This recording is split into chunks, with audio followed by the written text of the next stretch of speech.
Momento Catequético com Dom Paulo César Costa.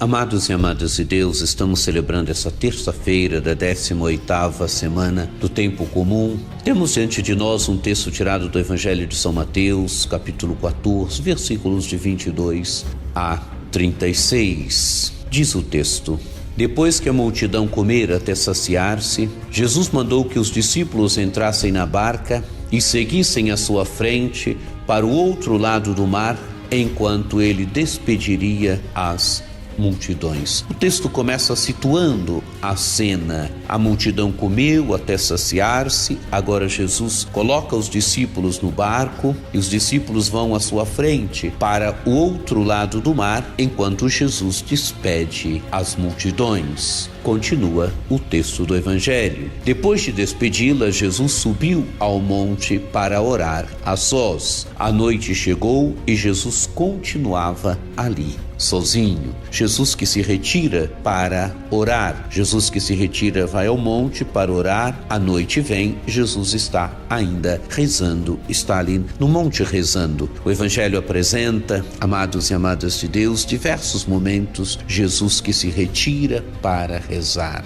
Jesus que entra em profunda comunhão com o Pai, Jesus que necessita de rezar, porque é na oração que ele entra em profunda comunhão com o Pai, é na oração que vai plasmando a cada momento a fidelidade do Filho, o Filho que assumiu a condição humana, e agora é na oração, na intimidade com o Pai, que vai plasmando a cada momento a sua obediência de Filho, é na oração que ele vai dizendo sim a cada momento ao projeto do Pai. A oração, amados e amadas de Deus, foi fundamental na vida de Jesus. A oração é fundamental na nossa vida de discípulos e discípulas de Jesus Cristo. Continua o texto do Evangelho. A barca, porém, já longe da terra, era agitada pelas ondas, pois o vento era contrário. Pelas 3 horas da manhã, Jesus veio até os discípulos andando sobre o mar. Quando os discípulos o avistaram andando sobre o mar, ficaram apavorados e disseram: "É um fantasma", e gritaram de medo. Jesus, porém, lhes disse: "Coragem, sou eu, não tenhais medo". Amados e amadas de Deus, então aqui, agora, Jesus que vai ao encontro dos discípulos. À noite, imaginem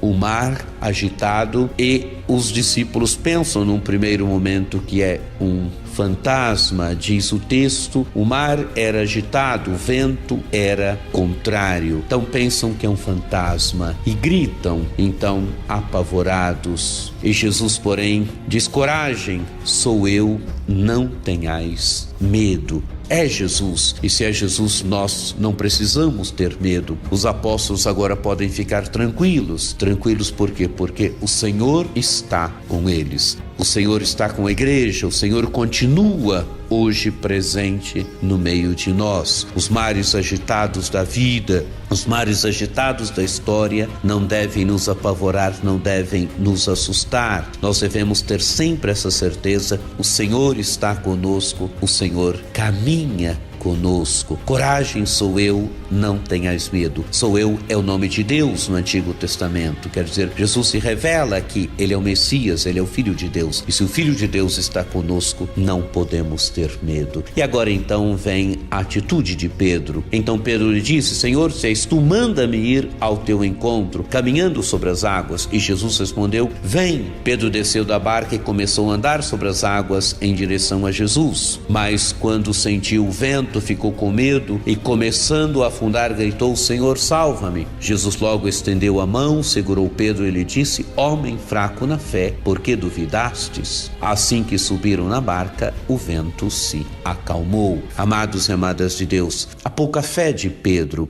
começa a afundar. Por quê? Porque duvida. Pedro que grita: "Senhor, salva-me", e Jesus então estende a mão a Pedro e diz: "Homem fraco na fé, por que duvidaste?". Jesus lhe salva. Jesus salva Pedro. Então Pedro não afunda. Também na nossa fraqueza na fé, o Senhor nos salva, o Senhor nos dá a mão, o Senhor está sempre conosco. E o teu evangelho, esse texto termina dizendo, é claro, o evangelho continua, mas assim que subiram na barca, o vento se acalmou. Se o Senhor está na barca conosco, o vento cessa, a tempestade cessa. Tenhamos essa certeza, que essa certeza sempre alimente a nossa vida e alimente a nossa fé. Acesse o nosso site diocesesaocarlos.org.br.